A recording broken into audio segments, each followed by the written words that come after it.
प्यारे दोस्तों, second time education का पेपर जो कि लीक हो चुका है और इसी में से ही भी पेपर आएगा।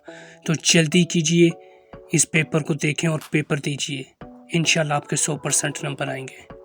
अगर आप चैनल पर नए हो तो चैनल को सब्सक्राइब ज़रूर करें ताकि मेरी हर नई वीडियो आपको बआसानी मिल सके। अपना बहुत सारा ख्याल रखना, दुआ में याद रखना। अल्लाह हाफिज़।